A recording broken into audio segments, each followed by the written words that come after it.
আসসালামু আলাইকুম প্রিয় ভিউয়ার্স। আমাদের সামনে আজকে আছে তানিশা। তানিশা হয়তো ২-১ দিনের ভিতরেই হাঙ্গেরিতে যাবে পড়াশোনার জন্য। তিনি একটি ভিসার জন্য এপ্লাই করেছেন, স্টুডেন্ট ভিসার জন্য। সেটি অ্যাকসেপ্ট হয়েছে এবং সেই ইউনিভার্সিটিতে অ্যাডমিশন নিয়েছে, টিউশন ফি দিয়েছে। আমি আজকে আসলে তানিশার কাছে জানতে চাইবো যে বাংলাদেশ থেকে হাঙ্গেরিতে পড়াশোনা করার সুবিধাটা কি এবং কিভাবে আসলে পড়াশোনা করতে ওখানে যাওয়া যেতে পারে। এই বিষয়ে একটু প্রসেসটা তুমি বলবা। আচ্ছা, শুরুতে যে কোশ্চেনটা করেছিলেন যে বাংলাদেশ থেকে হাঙ্গেরি কেন বেটার? তো আমি যে প্রোগ্রামটাতে যাচ্ছি, ডক্টর অফ ফার্মেসি যেটা, ওটা হচ্ছে যে বেসিক্যালি বাংলাদেশে অ্যাভেলেবেল নেই। বিকজ বাংলাদেশে যেহেতু ফার্মেসি বেস কিছু কিছু স্পেসিফিক প্রোগ্রাম আছে, যেমন ব্যাচেলর দেন মাস্টার্স, তারপরে যদি পিএইচডি করে স্টুডেন্ট, তাহলে হচ্ছে যে সে হচ্ছে ডক্টর অফ ফার্মেসি পাবে সার্টিফিকেট। বাট সেটাও হচ্ছে যে পুরো ওয়ার্ল্ড ওয়াইড এক্সপেন্স, তারপর হচ্ছে যে ওয়ার্ল্ড ওয়াইড অ্যাপ্রুভাল পায় না। কিন্তু যদি হাঙ্গেরি মানে একটা ইউরোপিয়ান কান্ট্রি থেকে আমি এই ডিগ্রিটা নেই, আমি ইন টোটাল 5 ইয়ার্স এর একটা কোর্স, সেটার পরেই আমাকে একটা সার্টিফিকেট দেওয়া হবে, যেটা 5 বছরের ফুল ডক্টর অফ কোর্সের।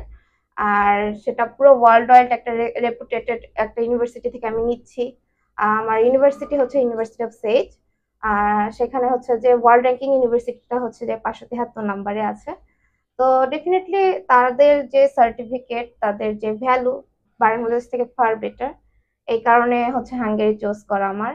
আর যদি আমি দেখি যে প্রাইভেটেও পড়ি ফার্মেসি বাংলাদেশে, খরচটা কিন্তু আমার হাঙ্গেরির মতোই হচ্ছে প্রায় যাওয়ার নিয়ারেস্ট। প্রসেসটা কি এখান থেকে? আর যাওয়ার প্রসেসটা যদি বলি, ফার্স্ট অফ অল একটা স্টুডেন্টের দরকার হচ্ছে আইএলটিএস।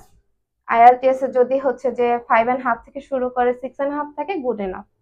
তারপরে আইএলটিএস এর পর যেটা হয়, হাঙ্গেরিয়ান যত ভালো ইউনিভার্সিটি গুলো আছে, ওরা একটা এন্ট্রান্স এক্সাম নেয়। এন্ট্রান্স এক্সামটা হচ্ছে যে দুইটা পার্ট থাকে, একটা হচ্ছে রিটেন, দেন হচ্ছে ওরাল এক্সাম। তো রিটেন এক্সামে কোয়ালিফাই করার পরে ওরাল এক্সামটা হয়।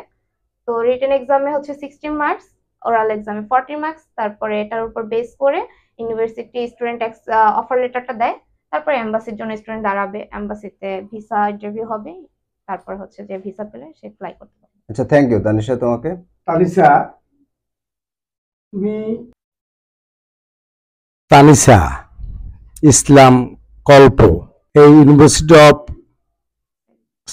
সেইজেট এটি পড়াশোনা করতে যাচ্ছ, এটার জন্য সর্বপ্রথম কার অবদান বেশি?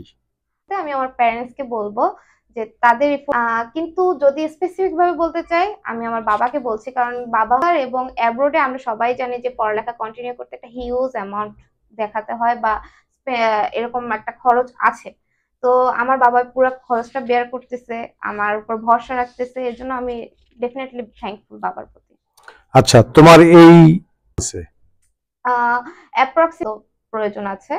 আর যদি স্কলারশিপ পাই, আর না হলে তাহলে 15,000 ইউরো আমার যাবে।